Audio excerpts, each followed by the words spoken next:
I have this thing called White Sunday at church where all the kids get up, and it's supposed to be a day for the children, but normally it's just a day for the parents to show off about their children, and the children have to perform and do these little plays. And so that was my first acting. Me and these friends started this theatre group, Pacific Underground, and it was sort of we wanted to play islanders, and there weren't really many plays where we could do that, so we just wrote them ourselves. That's just how it all started. And then so a few years of doing that and plays around New Zealand. But then Dave Gibson from Gibson Group saw one of the comedies that we did called Fresh Off the Boat and invited me to trial for skits as a writer, the sketch show he made. And so I did some writing, and of course I wrote myself into some sketches because you get free lunch. My friend Dave Whānau was already an established core cast member, but in the writing team I met Jermaine Clement from Flight of the Conchords, Raven Can, and so we became friends, and somehow we kept managing to do stuff on TV. But when the TV jobs dried up, we always found our refuge in the theatre. It's the best way to practice your storytelling, is in front of a live audience, especially doing comedy, because loneliest place in the world is the stage when you're doing a comedy and no one's laughing. Well, Elizabeth was one of my very good friends when we were journalists together at the Auckland Star, and so even after we stopped working together, she would still support me and come and see stuff that I was in, and so it was after watching a Naked show that she came up with the idea of broTown and taking some of those characters and putting them into it and developing an animated series around them. And so that was a real big, massive learning curve for all of us, because we were used to theatre where we just wrote one show a year. We didn't really have deadlines and schedules. It was pretty much when we got around to doing it.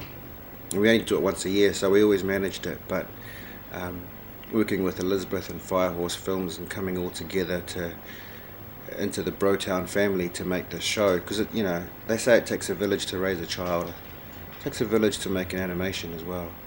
It was extra special because we took a real ownership of it, because it was really important to us, and the team that Elizabeth got together, it was just everybody came together. It was quite serendipitous, I feel. So it's been hard work, and we've learned heaps on the way. It was hard at first to sort of take a back seat from sort of live performance and hide behind a 2D drawing of a 14-year-old version of yourself. And at first it was a bit weird, because we were so used to performing, and we're quite naturally showing off a lot of the time. So that performance thing is a real part of us and real energizing. And so to put the artists and the images that they create at the forefront of that. At first it was a bit hard, but in the end it was quite good, because we were getting older. We didn't look like 14-year-old boys, haven't for a couple of decades. In the end it was actually quite good to hide behind that and to learn a different way of performing, to put it all in your voice. And the cool thing is that those characters will always look like that. We will get older and have less hair and gain more weight and get more wrinkles, but those 14-year-old boys will never grow up. We were friends before we were the Nakeds, and the Nakeds came out of that because we were mates and wanted to work together. And at that time the only work you could get on screen was on Xena Warrior Princess, and everybody's lying on their CVs about how they can ride horses and shoot bow and arrows, and so we never thought we'd have the chance to work together, because normally if you got an audition it was for a bouncer or a gang member on Shortland Street, Because we were used to, writing a script and then just performing it, on stage. We didn't have network executives, we didn't have demographics to consider. It was pretty much what we wanted to do. And then working for animation, we had to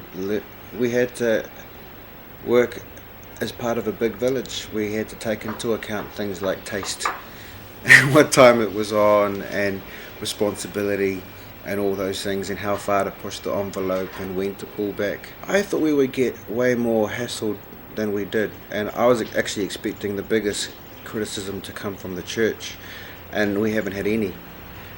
The only criticism we've had has come from angry brown academics who are the enemies of fun. I think one thing we've been able to do is present the Pacific community as quite normal people, as New Zealanders, with the same issues and struggles as everybody else, as opposed to the Pacific community being a thing, a separate thing, an issue or whatever.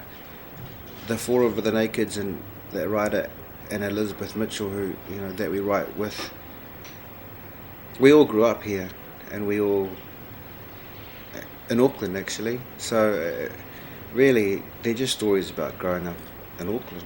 About the same time as broTown was evolving, Siones Wedding was also sort of happening for us. John Barnett from South Pacific Pictures came to see the Nakeds, and he liked our style, he liked the audience, he was interested in the stories of sort of second generation migrants, and so he got James Griffin to write a story. James invited me to write the script with him, and we were off with the foolish young things in theatre who used to take the piss all the time. Suddenly we were getting paid to do that in front of a film camera with a massive crew, with people who were paid to support you in that endeavour. And that's just freaky. It doesn't even seem like work. It's not standing on your feet for 12 hours shelling muscles. It's not clocking in as soon as you get into the factory and operating heavy machines and having half an hour for lunch. So I find it very hard to think of it as work, but it is. It is pretty awesome being able to have fun with your friends, get paid for it, get free lunch, and create things, whether it's broTown or whatever we are lucky enough to work on that people like. Yeah, I see that doco made in Taiwan that me and Nathan Rarere worked on. I mean, I only sort of took that on because I thought it would be lots of free fun trips. See, I'm into free fun stuff. I thought, we'll go to Samoa, we'll go to Cook Islands, I get to go to Taiwan, I get to go to Vanuatu. I was just looking forward to the holiday. It didn't work out like that. It was quite big, really. It was the first time I'd been wired for sound from sun up to sundown, and you were live the whole time. You weren't saving it for between action and cut. Whatever you did, whether you were bored or tired or sleepy or angry or whatever, was the raw material for the documentary, and you didn't know what was going to be used. And then on top of that was the stuff that we learned about the past and about everyone's links and everyone's connections, and so you almost felt like you were representing people on it, because not everybody got to go on these cool free trips. Not everybody got to send their DNA to Oxford and to find out where their original clan mother, what part of the world they sprung from. Some people feel quite threatened by science and the things that science uncovers, but the whole clash between myths and legends and reality. But to me, I think science almost backs up the stories, and that the two can actually coexist and be part of one holistic thing. I don't think it has to be one at the expense of the other. Now, it's nice to get a medal from the Queen for services to theatre and television. That's awesome. I'm so proud of that. Theatre and television, because you wouldn't think that the two would be, that you could work in both. But that was awesome, man. It just reminds you of how old you are. And you look on your CV and you go back 20 years and it's like, you don't do anything in this business on your own. It's always with a team, it's always with a family, it's always with a group. Even if you do a one-person show, you still need someone to light it, someone to stage manage it, someone to direct it. It's never an individual thing. So yeah, I hope that my friends and my colleagues that I've come up with over the years felt that reflected glow, because I wish that everyone could get one. Saying that, I'm glad I got one, and I'm going to get a tattoo as soon as I get my medal to mark the occasion on my life.